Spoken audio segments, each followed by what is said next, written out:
నమస్తే వంశీకృష్ణ గారు. నమస్కారం మేడం. చిన్న పిల్లలకి కొన్ని బ్యాడ్ హ్యాబిట్స్ ఉంటూ ఉంటాయి. అవును మేడం. స్వతహాగా వస్తాయా అంటే కాదు. పేరెంట్స్‌ని చూసో, వాళ్ళ ఫ్రెండ్స్ సర్కిల్‌లో దాని నుంచో, లేదంటే స్కూల్స్‌లోనో ఎక్కడో ఒక దగ్గర అడాప్ట్ చేసుకుంటూ ఉంటారు. అవును మేడం. మనం ఎంత వాటిని సరిదిద్దాలన్నా, మర్చిపోయేలా చేద్దామన్నా కొంచెం టాస్క్ లానే ఉంటుంది. అవును. లైక్ హోంవర్క్ డిలే చేయడం, ఎక్కువసేపు నిద్రపోవడం, ఇవన్నీ బ్యాడ్ హ్యాబిట్సే. ఇంకా ఇంతకు మించి మితిమీరినవి కూడా కొన్ని ఉంటూ ఉంటాయి. వాటిని ఏ విధంగా ఓవర్‌కమ్ చేయాలి అంటారు? పేరెంట్స్‌కి ఏమైనా చిట్కా ఇవ్వచ్చా? యాక్చువల్‌గా చాలామంది విద్యార్థులకు కూడా ఇలాంటి ప్రాబ్లమ్ ఫేస్ చేస్తున్నారు. కొంతమంది సమయానికి తగ్గట్టుగా బయటపడతారు. కొంతమంది బయటపడరు. అవును. సో, ప్రతి ఒక్కరికి కూడా ఎదురయ్యే సమస్య ఏంటంటే చిన్నగున్నప్పుడు అంటే కొంతవరకు చెప్పో, కొట్టో, బెదిరించో దాన్ని మార్పు చేయొచ్చు. అవును. కానీ టీనేజ్‌కి వచ్చిన తర్వాత కొన్ని చాలా ఇబ్బందికరమైనటువంటి అవును. అలవాట్లకి ఆగుతారనమాట. అయితే యాక్చువల్‌గా ప్రతి పిల్లలు కూడా టీనేజ్ వచ్చే కంటే ముందు కూడా ఫ్యామిలీకి ఎక్కువగా కనెక్షన్‌లో ఉంటారు. సొసైటీకి డిస్కనెక్ట్‌లో ఉంటారు. అయితే కొంచెం టీనేజ్ వచ్చిన తర్వాత నిదానంగా ఫ్యామిలీ నుంచి దూరం అవుతారు. సమాజానికి దగ్గరవుతారు. సమాజానికి దగ్గర అయినప్పుడు ఈ సమాజంలో అనేక రకాలైన విషయాలు జరుగుతుంటాయి. వాళ్ళకి నచ్చినవి, నచ్చనివి అన్నీ.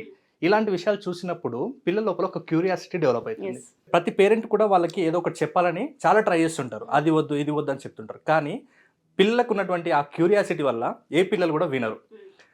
దీనికి సంబంధించి ఒక చిన్న టాస్క్ చూపిస్తాను మేడం నేను. నా దగ్గర ఇప్పుడు ఒక 500 రూపీస్ ఉన్నాయి మేడం. నేను ఈ 500 రూపీస్‌ని నేను మీకు గిఫ్ట్‌గా ఇస్తాను. కాకపోతే మీరు ఒక చిన్న టాస్క్ చేస్తేనే దాంట్లో విన్ అయితే మీకు ఇది గిఫ్ట్‌గా ఇస్తాను. Sure. టాస్క్ ఏంటంటే ఒక 30 సెకండ్స్ మీరు జస్ట్ కళ్ళు మూసుకొని బ్రీతింగ్ చేయాలన్నమాట. బ్రీత్ ఇన్, బ్రీత్ అవుట్ చేయాలి ఒక 30 సెకండ్స్. Sure. కాకపోతే ఒక చిన్న కండిషన్. మీరు ఆ 30 సెకండ్స్‌లో బ్రీత్ ఇన్, బ్రీత్ అవుట్ చేసేటప్పుడు మీ బ్రెయిన్‌లో ప్రభాస్ కానీ, సమంత కానీ రాకూడదు. గుర్తొచ్చిన వెంబడే కళ్ళు తెరవండి. Okay. Right, start.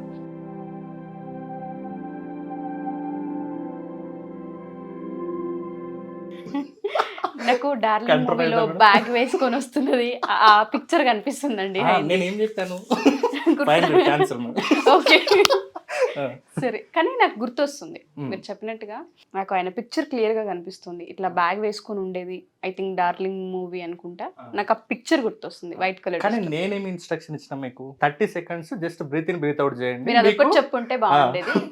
Just no condition ఏంటంటే ప్రభాస్ కానీ, సమంత కానీ గుర్తు రాకూడదు అని చెప్పాను నేను. అంటే దీన్ని బట్టి ఏం చేయాలంటే నేను ఇప్పుడు గుర్తు చేసుకోమని చెప్పలేదు మేడం. అయినా కూడా మీరు ఇంకా క్లియర్‌గా గుర్తు చేసుకున్నారు. బ్యాగ్ కూడా వేసుకున్నారు ప్రభాస్ సినిమాలో. అంటే నేను ఈ టాస్క్ ఉద్దేశం ఏంటంటే పిల్లలకి ఎప్పుడైతే వద్దు అని చెప్తామో వాళ్ళు దాన్నే చేస్తారు. ఈవెన్ అవును. పిల్లలే అలా చేస్తారని చెప్పాను. ఇప్పుడు ఎగ్జాంపుల్గా మనం చూసాం కదా మేడం. ఈవెన్ అది మీరైనా, నేనైనా, ఇంకెవరైనా సరే 500 ఇస్తాను గిఫ్ట్, కానీ మీకు ఆల్రెడీ గిఫ్ట్ కూడా చూపించాను. జస్ట్ టైం కూడా చెప్పాను. గుర్తు తెచ్చుకోకూడదని చెప్పాను. ఎప్పుడైతే తెచ్చుకోకూడదని కండిషన్స్ పెడతారో పిల్లలు వాటిని ఖచ్చితంగా ఎక్కడైతే వెళ్ళొద్దు, ఎక్కడైతే చూడొద్దు, ఎక్కడైతే ఇలాంటివి చేయకూడదు అని చెప్తామో అప్పుడు క్యూరియాసిటీ పిల్లల్లో డెవలప్ అయ్యి అది ఖచ్చితంగా చేస్తారు. ఎలా ఓవర్కమ్ చేయాలి అంటారు? అవి హ్యాబిట్స్‌గా ఫామ్ అయిపోతూ ఉంటుంటాయి. అంటే వాళ్ళకి చెప్పే ప్రాసెస్ వేరే ఉంటుంది. మనం ఎండ్లో దానికి సంబంధించిన సొల్యూషన్ ఇద్దాం మేడం. అసలు పిల్లలకి ఈ బ్యాడ్ హ్యాబిట్స్ అనేవి ఎలా వస్తాయి అంటే మనం ఒకసారి అబ్జర్వ్ చేస్తే ఫస్ట్ రీజన్ వచ్చేసి పేరెంట్స్ మద్యం కానీ, సిగరెట్ కానీ పిల్లల ముందు తాగడం లేదా అలాంటివి చేయడం వల్ల వస్తున్నాయి మేడం. ఓకే. ఇప్పుడు ఫర్ ఎగ్జాంపుల్ ఒక పేరెంట్ వాళ్ళ పిల్లలకి ఏం చెప్తారంటే ఇతడేమో మందు లేదంటే సిగరెట్ తాగుతూ పిల్లలకి తాగకూడదు, చేయకూడదు అని చెప్తాడు. సో దీనివల్ల ఆ బాబు ఏం నేర్చుకుంటాడంటే తను తాగకుండా ఉండడం కాదు నేర్చుకునేది, తను కూడా తాగేటప్పుడు వాళ్ళ పిల్లలకి తాగొద్దు అని చెప్పడం ఎలాగో నేర్చుకుంటాడు. యెస్. ఫస్ట్ రీజన్ పేరెంట్స్ పిల్లల ముందు ధూమపానం కానీ, మద్యపానం కానీ సేవిస్తున్నప్పుడు ఖచ్చితంగా పిల్లలు దాన్ని చేస్తారు.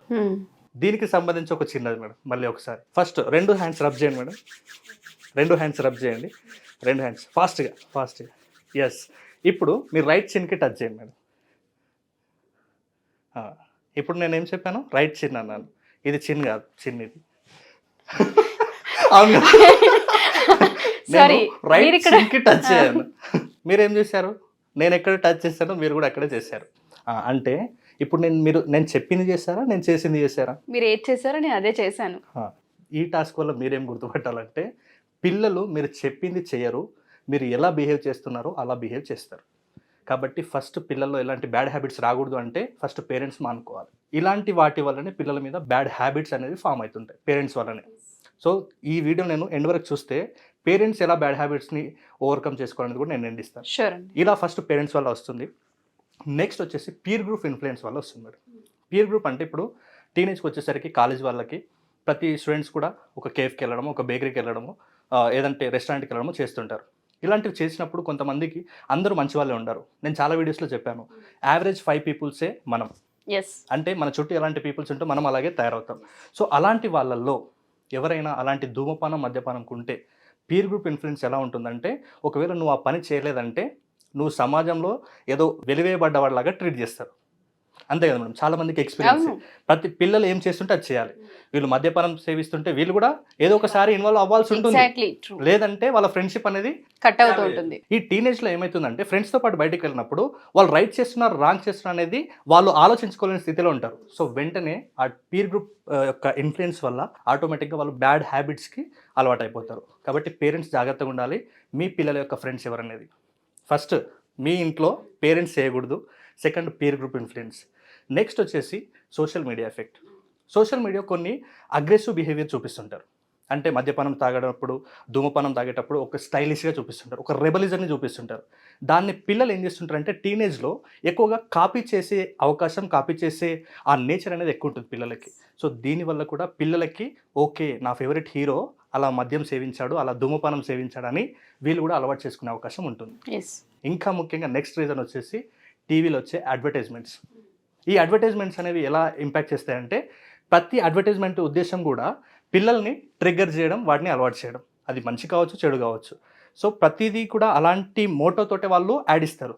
ఈ యాడ్స్ చూసి చాలామంది టీనేజ్ వాళ్ళు చాలా ఇంప్రెస్ అవుతారు. ఆ క్యూరియాసిటీ తోటి వాళ్ళకి ఏం చేయాలి, ఇప్పుడు ఫర్ ఎగ్జాంపుల్ గుట్కాలో పాన్ మసాలా అలాంటివి చూపిస్తున్నప్పుడు చాలా స్టైలిష్గా చూపిస్తుంటారు విత్ బ్యాక్గ్రౌండ్ మ్యూజిక్. పిల్లలకు ఆ క్యూరియాసిటీ తోటి వాళ్ళు కూడా అలవాటు అయిపోతారు. సో ఈ 4 రీజన్లే పిల్లల్ని చెడగొట్టడానికి. సో వీటి నుంచి ఎలా అండి, అంటే మీరు అన్నట్టుగానే పేరెంట్స్ చేస్తూ ఉంటారు, బట్ వీళ్ళకి మానమని చెప్తుంటుంటారు. బట్ కాన్షియస్గా మనం కనుక చూస్తే మన మాట మీద ఉండదు, మన యాక్షన్ని వాళ్ళు అబ్జర్వ్ చేస్తూ ఉంటారు. షూర్. ఫర్ ఎగ్జాంపుల్ ఇప్పుడే మీరు మనం చిన్న చేసాం. పట్టుకోమంటే నేను చంపవైపు చేపెట్టాను, మిమ్మల్ని ఫాలో అయ్యాను తప్ప మీరు ఏం చెప్తున్నారన్న కాన్షియస్ బ్రెయిన్ నాకు ఇక్కడ లేదు. సో పేరెంటింగ్లో కూడా చాలా సందర్భాల్లో పిల్లలకి సంబంధించి అలాగే ఉంటూ ఉంటుంది. దాన్ని ఎలా ఓవర్కమ్ చేయాలంటే పేరెంట్స్ ఎలా వాళ్ళ బిహేవియర్ని, వాళ్ళ అలవాట్లని మార్చి వీళ్ళని ఏ విధంగా ఓవర్కమ్ చేయించాలంటారు? ఇది ఓవర్కమ్ చేసే కంటే ముందు అసలు దీనివల్ల ఒక చిన్న కాదు చాలా పెద్ద అనర్థం ఉంది. అదేంటంటే చూడండి మేడం, ఇప్పుడు పిల్లలు ధూమపానానికి మద్యపానానికి అలవాటు అయ్యారనుకోండి, అలా అలవాటు అయిన వాళ్ళు వెంటనే మానుకోలేరు. ఏ బ్యాడ్ హ్యాబిట్ అయినా చిన్నప్పుడు అది అప్పుడప్పుడు స్టార్ట్ అవుతున్నప్పుడు సాలెగుళ్ళల్లో ఉండి బానిస సంఖ్యలాగా తయారవుతుంది. సో ప్రతి ఒక్కరు కూడా గుర్తుపెట్టుకోవాలి. దీనివల్ల ఏమవుతుందంటే వాళ్ళు ఫస్ట్ ఒకసారి తీసుకున్న తర్వాత వాళ్ళ బాడీ మైండ్ వాటికి అబ్జర్వ్ చేసుకుని వాటిని అలవాటుగా మారుతుంది. ఒక్కొక్కసారి వాళ్ళకి అలాంటి అలవాటు వద్దు అని వాళ్ళ మైండ్ అనిపించినా వాళ్ళ బాడీ మాత్రం కావాలి అనిపిస్తుంది, సపోర్ట్ చేయదు. అవును. ఇప్పుడు వాళ్ళకి బాగా ఆకర్షిస్తుంది, అది లేనిది వీళ్ళు అసలు ఉండలేరేమో అన్నటువంటి సిచ్యువేషన్కి వెళ్తారు. అలాంటప్పుడు వీళ్ళు దొంగతనాలు చేయడం, లేకుంటే ఇంట్లో డబ్బుల్ని దొంగలించడం, ఇంట్లో కాకపోతే ఫ్రెండ్స్ దగ్గర లేకుంటే రిలేటివ్స్ దగ్గర ఇలాంటి దొంగతనాలు కూడా అలవాటు అయిపోతుంది. దొంగతనాలు, అప్పులు అన్ని కూడా అలవాటు అయిపోతుంది. తలకు మించిన భారం అయిపోతుంది. ఇలాంటి వాళ్ళే ఎక్కువగా అప్పులు చేసి డ్యామేజ్ జీవితాలను నాశనం చేసుకుంటారని చెప్పి. Yes madam. కాబట్టి ప్రతి ఒక్కరు కూడా వీటిని ఓవర్కమ్ చేయాలి. ఫస్ట్ చేయాల్సింది అందరికీ చెప్పాను ఇంతకుముందు, మనం ఫస్ట్ ఎవరు మానుకోవాలి? పేరెంట్స్ మానుకోవాలి. పేరెంట్స్ మానుకోవాలంటే ఫస్ట్ ఎందుకు మానుకోవాలనేది స్ట్రాంగ్ వై రీజన్ ఉండాలి. వై రీజన్ ఎందుకు స్ట్రాంగ్ ఉండాలంటే, చాలామంది సిగరెట్ మానుకుంటారు. ఎందుకు మానుకుంటారంటే అది హెల్త్కి మంచిది కాదు, నాకు అది లంగ్స్ ఖరాబ్ అవుతుంది, ఇట్లాంటివి చెప్తుంటారు. కాబట్టి నేను చెప్తున్నాను, ఇది నైస్ ఆన్సర్ ఇవి. కానీ ఒక స్ట్రాంగ్ వై రీజన్ అంటే ఎలా ఉండాలంటే, నా వల్ల నా పిల్లలు చెడిపోతున్నారు, మా బాబు రేపటి నాడు ఇలా తయారవుతాడు కాబట్టి నేను మానుకోవాలి అనే స్ట్రాంగ్ వై రీజన్ ఫస్ట్ ప్రతి పేరెంట్ కూడా పెట్టుకోవాలి. అప్పుడే చేంజెస్ స్టార్ట్ అవుతుంది. సరే, ఇప్పుడు స్ట్రాంగ్ వై రీజన్ ఉన్నారు, మరి ఇప్పుడు ఏం చేయాలంటే ఒకసారి ఇక్కడ స్క్రీన్ మీద మనం చూస్తే ఒక 3 యాక్షన్స్ జరుగుతాయి మేడం. ఒకటి రిమైండర్, తర్వాత రొటీన్, థర్డ్ వన్ వచ్చేసి రివార్డ్. ఇది ఎలా జరుగుతుందంటే, ఫస్ట్ ప్రతి వారికి కూడా రిమైండర్ అంటే వీళ్ళకు సమయం అయ్యింది అంటే ఇంకా మద్యపానానికో ధూమపానానికో వెళ్ళాలి అని వాళ్ళ బ్రెయిన్ ట్రిగ్గర్ చేస్తుంటుంది, అది రిమైండర్. ప్రతి టీవీలో వచ్చే బ్యాడ్ హ్యాబిట్స్, బ్యాడ్ యాడ్స్ కూడా ఇది రిమైండర్ చేస్తుంది. ఈ రిమైండర్ చేయడం వల్ల వెంటనే వెళ్ళి వాళ్ళ ధూమపానము మద్యపానము చేస్తుంటారు, అది రొటీన్. ఈ రొటీన్ తీసుకోవడం వల్ల మన బ్రెయిన్, మన బాడీకి ఏదో ఒక గోల్ అచీవ్ అయ్యామనే ఒక హ్యాపీనెస్ వస్తుంది, అది రివార్డ్. ఈ 3 సైకిల్ని బ్రేక్ చేయలేకనే చాలామంది ఈ బ్యాడ్ హ్యాబిట్స్ మానుకోలేక బానిసలు అయిపోతున్నారు మేడం. మరి ఏం చేయాలి పేరెంట్స్? ఫస్ట్ నేను చెప్పాను కదా, స్ట్రాంగ్ వై రీజన్ ఉండాలి. ఆ వై రీజన్ ఉంటేనే ఇది వర్కౌట్ అవుతుంది. అలాంటప్పుడు మీకు రిమైండర్ చేస్తుంది, అంటే ఆ సమయం అయిందంటేనే ఆ ధూమపానమా లేకుంటే మద్యపానమా మీకు గుర్తు చేస్తుంది. అలాంటి టైంలో మీరు వెంటనే ఇక్కడ ఏదైతే రొటీన్గా చేస్తారో ఆ రొటీన్గా చేసే ఆ పనులకి కొంచెం దాన్ని ప్లేస్లో వేరేది రీప్లేస్ చేయండి. ఓకే. ఫర్ ఎగ్జాంపుల్, ఒక పేరెంట్కి బాగా ఆల్కహాల్ తీసుకునే అలవాటు ఉంది. ఇప్పుడు ఫస్ట్ రిమైండర్ చేస్తుంది, ఈవినింగ్ అయిన వెంబడే వాటికి తాగాలనిపిస్తుంటుంది. అక్కడ రొటీన్గా చేసేది తాగడం. నేనేమంటున్నాను అంటే దాన్ని తాగకుండా ఫస్ట్ కొంచెం కొంచెంగా ఫస్ట్ అక్కడ ఏదైనా కూల్ డ్రింక్ తాగడము, ఒక లెమన్ వాటర్ తాగడము, ఇలాంటివి చేస్తుంటే ఆటోమేటిక్గా మన బ్రెయిన్కి మన బాడీకి రివార్డ్ అనేది సమానంగానే వస్తుంది. సో నిదానంగా ఆ హ్యాబిట్ని మానుకునే అవకాశం ఉంటుంది. ఈ టెక్నిక్ని అంటే ఈ త్రిబుల్ టెక్నిక్ని ఫాలో అయితే చాలామంది స్టూడెంట్స్ ప్లస్ పెద్దవాళ్ళు వాళ్ళకు ఉన్నటువంటి బ్యాడ్ హ్యాబిట్స్ని మార్చుకోవచ్చు. రీసెంట్గా ఒక రీసెర్చ్ కూడా జరిగింది మేడం. అంటే ఇదే పర్పస్లో అంటే మద్యపానం తాగే వాళ్ళందరినీ కూడా ఈవినింగ్ ఒక టైంకి ఒక రూమ్లోకి రమ్మని చెప్పారనమాట ఆ రీసెర్చ్లో. సరే వచ్చిన తర్వాత వాళ్ళకి ఫస్ట్ రిమైండర్ అంటే ఆ టైంకే వెళ్ళారు వాళ్ళు అక్కడ అంటే తాగే సమయంకి. తర్వాత అక్కడ ఏం జరిగిందంటే వాళ్ళు రొటీన్గా చేసే పనులకి వాళ్ళు ఏం చేశారంటే అక్కడ వైన్ తాగకుండా ఏదైనా ఒక సాఫ్ట్ డ్రింక్ ఇచ్చారనమాట. సో వాళ్ళకి రివార్డ్ ఏమొచ్చింది, మంచి ఏదో ఒకటి తాగాలి ఆ టైంలో, లేకపోతే వీళ్ళకి ఇంకా కొంతమంది చూస్తే పిచ్చెక్కి పోతుంటారు. కరోనా టైంలో చూస్తాం ఇలాంటి వాళ్ళే కాఫ్ సిరప్లు కొనుక్కొని తాగడం, శానిటైజర్ స్మెల్ చూసుకోవడం, శానిటైజర్లు తాగిన వాళ్ళు ఇంకా వైట్నర్లు స్మెల్ చూడడం, ఇలాంటి వాటికి బానిసలు అయిపోతుంటారు. కాబట్టి దయచేసి చెప్తున్నాను, ఎప్పుడైతే మీ బ్రెయిన్ రిమైండ్ చేస్తుందో ఆ రొటీన్ని తగ్గిస్తే ఆటోమేటిక్గా మీ బ్రెయిన్కి రావాల్సిన రివార్డ్ వస్తుంది. ఆ రివార్డ్ని మీరు డైలీ రొటీన్గా చేస్తే ఒక 21 days చేస్తే ఫస్ట్ స్ట్రాంగ్ వైరిజన్ ఉన్న తర్వాతనే, లేదంటే అది వర్కౌట్ అవ్వదు. అప్పుడు మీరు ఏదైనా హ్యాబిట్ మారుకోవచ్చు మేడం. ఇది పేరెంట్స్ది ఓకే వర్కౌట్ అయింది. కానీ ఇక్కడ ఒకవేళ పేరెంట్ ఇది కన్నా స్ట్రిక్ట్గా ఫాలో అయ్యి తను మానుకోగలిగితే ఆటోమేటిక్గా పిల్లలు, ఇంట్లో సమాజం అంతా కూడా బాగుంటుంది. ఒకవేళ పిల్లల లోపల అంటే పేరెంట్స్ కొంతమంది అలాంటి ఏది బ్యాడ్ హ్యాబిట్స్ ఉండదు, అయినా కూడా పిల్లలు కొంతమంది ఇంతకుముందు చెప్పాం కదా ఈ ఇన్ఫ్లుయెన్స్ వల్ల పీర్ గ్రూపో లేదంటే సోషల్ మీడియా ఇన్ఫ్లుయెన్స్ వల్లనో వీళ్ళు ఒకవేళ అలాంటి పనులు చేస్తే పేరెంట్స్ చేయాల్సింది ఏంటంటే 0 tolerance, అస్సలు భరించకూడదు. వాళ్ళకి ఏదైతే మనం చేస్తున్నామో, వాళ్ళకి ఏదైతే మనం సమకూరుస్తున్నామో, వాళ్ళ నీడ్స్ ఏదైతే ఫుల్ఫిల్ చేస్తున్నామో వాటిని వెంటనే ఆపేస్తామని వాళ్ళకి స్ట్రాంగ్గా రికమెండ్ చేయాలి. పొరపాటున మీరు ఒక్కసారిగా యాక్సెప్ట్ చేస్తే నెక్స్ట్ టైం వాళ్ళు ఆటోమేటిక్గా దాన్ని కప్పిపుచ్చే ప్రయత్నాలు చేస్తారు. కాబట్టి దయచేసి చెప్తున్నాను, ఫస్ట్ ఖచ్చితంగా 0 tolerance, అస్సలు ఓపిక పట్టకూడదు. మీరు ఒక్కసారి యాక్సెప్ట్ చేస్తే రిమైనింగ్ ఇంకా మీ కంట్రోల్ లేదని మీరు ఫిక్స్ అయిపోవచ్చు. కాబట్టి ఫస్ట్ పేరెంట్స్ మారండి, తర్వాత ఆటోమేటిక్గా పిల్లలు మారిపోతారు. నాకు చాలా బాగా నచ్చిందండి. పర్సనల్గా నేను అడుగుతున్నాను, దీని గురించి బ్యాడ్ హ్యాబిట్స్ అండ్ దాంతోపాటు మెమరీ టెక్నిక్స్ ఇవన్నీ మనం మాట్లాడుతూనే ఉన్నాం. వాళ్ళకి పర్సనల్గా సెషన్స్ కావాలి అనుకున్నా లేదా ఒకసారి క్లాసెస్కి సంబంధించి అటెండ్ అవ్వాలి అనుకున్నా డీటెయిల్స్ ఏంటండి? ఎస్ మేడం, ఎవరికైనా అపాయింట్మెంట్ కావాలి అంటే ఆన్లైన్ ఆఫ్లైన్ రెండు కూడా అవకాశం ఉంది. ఇక్కడ స్క్రీన్ మీద కనబడిన నెంబర్కి కాల్ చేస్తే మా టీం పూర్తి డీటెయిల్స్ ఇస్తుంది. నెక్స్ట్ మన memory and speed reading workshop అనేది August 5th నుంచి ఒక బ్యాచ్ రన్ అవబోతుంది మేడం. దీనికి 10 days పాటు ఉంటుంది. దీంట్లో ఓవరాల్గా స్టడీ టెక్నిక్స్ అంటే మెమరీ స్కిల్స్, స్పీడ్ రీడింగ్స్తో పాటు ప్రతి స్టూడెంట్కి లైఫ్లో ఏం కావాలి అంటే కంప్లీట్ లైఫ్ వాళ్ళు లీడ్ చేయడానికి చదువు ఒక్కటే మార్గం కాదు, చదువుతో పాటు ఇంకేమేమి స్కిల్స్ నేర్చుకోవాలనేది కూడా వాళ్ళు 10 days నాతో పాటు ట్రావెల్ అవుతారు మేడం. చాలా అద్భుతంగా వాళ్ళకి కావాల్సిన ఆ స్టడీకి సంబంధించిన లైఫ్కి సంబంధించిన బ్లూ ప్రింట్ నేను ఇచ్చి పంపిస్తాను మేడం. దెన్ నెక్స్ట్ వచ్చేసి ఎవరైనా హ్యాండ్ రైటింగ్ మార్చుకోవాలి అనుకుంటే కూడా ఎవ్రీ సండే కూడా ఉంటుంది. ఎవ్రీ సండే అది ఆఫ్లైన్ హైదరాబాద్లో ఉంటుంది.